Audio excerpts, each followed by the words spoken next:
चलिए दोस्तों, आज हम पढ़ेंगे एक टॉपिक है जिसका नाम है वॉवेल। वॉवेल जो होता है वो होता है हमारे पास 5। कौन कौन सा है? ए, ई, आई, ओ, यू। बचपन में हमने किताबों में पढ़ा था ए, ई, आई, ओ, यू, लेकिन इसका प्रयोग, इसका इस्तेमाल हम कहाँ पे करेंगे ये बहुत कम लोगों को मालूम होता है। देखेंगे तो जो गवर्नमेंट जॉब आती है ना, उसके अंदर भी ए और एन का प्रयोग होता है, लेकिन हमें उसका सही डायरेक्शन ना पता होने की वजह से हम वहां पे गलत लगा देते हैं। देखिए, किसी भी भाषा को अपनी मातृभाषा में पढ़ना वो ज्यादा आसान होता है। जो वॉवेल था ए, ई, आई, ओ, यू, ये एक साउंड है, अंग्रेजों के द्वारा बनाया गया, लेकिन हम इसको समझने में थोड़ा सा कष्ट महसूस करते हैं। तो इस वजह से मैंने आपको क्या किया, अपनी मातृभाषा में लिख दिया है। वॉवेल को हिंदी में बोला जाता है स्वर। स्वर कौन कौन से थे? अ, आ, ई, इस तरह करके पूरा मैंने अंत तक लिख दिया। इस स्वर को लिखने का मतलब ये है कि आप इससे ये पता लगा लेंगे कि कहां पे मैं एन का प्रयोग करूं और कहां पे मैं ए का प्रयोग करूं। इसके लिए मैंने एक छोटी सी डेफिनेशन, एक परिभाषा बना के दी आपको। जब भी कोई शब्द वॉवेल से शुरू होता है तो उस शब्द से पहले हम किसका प्रयोग करते हैं? एन का प्रयोग करते हैं। एन का जो अर्थ होता है वो होता है एक। अगर आप देखेंगे ए का मतलब भी एक ही होता है, इसलिए किताबों में देखा होगा आपने, कहीं पे लिखा रहता है एन एप्पल, कहीं पे लिखा रहता है ए बुक, कहीं पे लिखा रहता है एन एलिफेंट, कहीं पे लिखा रहता है ए फिश। ऐसा क्यों है? इसी को हम फाइंड आउट करेंगे। मैंने आपको एग्जांपल यहाँ पे दिया है। जैसे पहला है ही सेंट मी डैश SMS। अब यहाँ ए लगेगा या एन लगेगा हमें ये पता नहीं होता है और हम तुक्का मार देते हैं। उस तुक्के से बचने के लिए मैंने बहुत इजी चीज में इसको समझा दिया है। आपको कुछ करना नहीं है। ये जो खाली जगह होती है ना, जहां पे आपको ए लगाना है कि एन लगाना है, इसके बाद वाला जो हिस्सा लिखा है इसी की आप हिंदी लिख लीजिए। जैसे लिखा SMS, SMS। जब ये लिख देंगे आप हिंदी में तो सबसे पहला शब्द जो रहेगा ना, इसी को यहां से आपको उठा लेना है। पहला शब्द हमारा आया ए। जब यहां से पहला शब्द आप निकालेंगे तो आपको क्या करना है, ये जो आपने स्वर लिखा है ना, इसी में फाइंड आउट करना है क्या ए हमारा स्वर है या नहीं है।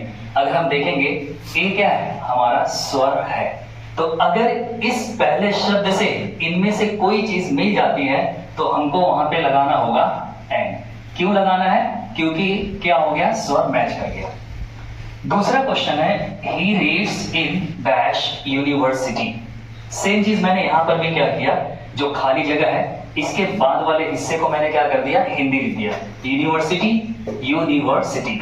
अब इसमें भी वही कंडीशन करना है। सबसे पहला शब्द इसके अंदर ओपन कर लेना। यहां पे देखिए सबसे पहला शब्द आया या।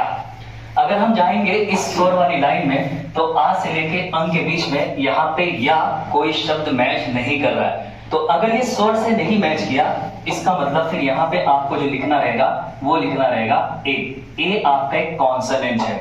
इसका मतलब ये जो यूनिवर्सिटी थी वो या जो इससे मैच नहीं हुई है। अगले एग्जांपल में आते हैं ही बोट डैश, उसके बाद लिखा अम्ब्रेला। देखिए यहां भी यू से शुरुआत है, यहां भी यू से शुरुआत है, लेकिन दोनों में डिफरेंस है। अगर आप देखेंगे अम्ब्रेला को हम हिंदी में लिखते हैं अम्ब्रेला।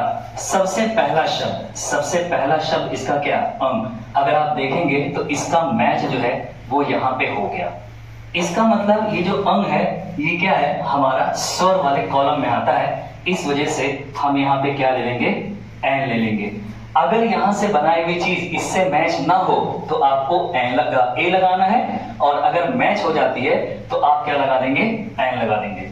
अगले एग्जांपल पे आते हैं ही लिव्स इन, उसका लिखा डैश फॉरेस्ट। आपको क्या करना है, इस डैश के बाद वाली जो चीज लिखी है फॉरेस्ट, इसकी आप हिंदी लिखिए फॉरेस्ट। सबसे पहला शब्द इसके अंदर आ गया फा। अब चलिए फिर इसी में ये जो स्वर लिखा है, क्या इस स्वर के अंदर ये जो फा हमने खोजा है क्या इसके अंदर है? अगर आप देखेंगे आ से लेके अंग के बीच में फा शब्द नहीं आ रहा है। तो जब नहीं आ रहा है तो इसका मतलब फिर यहाँ पे हमको क्या लगा देना है, ए लगा देना है। आगे है I am late dash hour. देखिए एच के बाद जब भी ओ आता है और यू से पहले ओ आता है तो ये जो एच होता है ना, ये क्या होता है, साइलेंट हो जाता है, इसलिए हमने इसको आवर लिखा है। तो सबसे पहला शब्द क्या है इसके अंदर, आ है। तो अगर आप स्वर वाली लाइन में जाएंगे, देखिए आ यहाँ पर है, इसका मतलब ये जो हमने ओपन किया है ये क्या कर रहा है, इससे मैच कर रहा है। जब मैच हो गया इसका मतलब यहाँ पे आपको क्या लगा देना है, एन लगा देना है। अब आपको मैं एक क्वेश्चन दे रहा हूं, आई एम डैश इंजीनियर। अब बताइए यहाँ पे ए लगेगा या एन लगेगा। इस तरह की वीडियोस आप देखना चाहते हैं, आगे की पढ़ाई करना चाहते हैं, अपने बोर्ड परीक्षा की तैयारी करना चाहते हैं, या किसी गवर्नमेंट जॉब की प्रिपरेशन आप कर रहे हैं, तो इस तरह की वीडियोस अगर आप चाहते हैं तो इसके लिए आप हमारे पेज हबीब स्टडी सेंटर को फॉलो कीजिए और कमेंट कीजिए। धन्यवाद।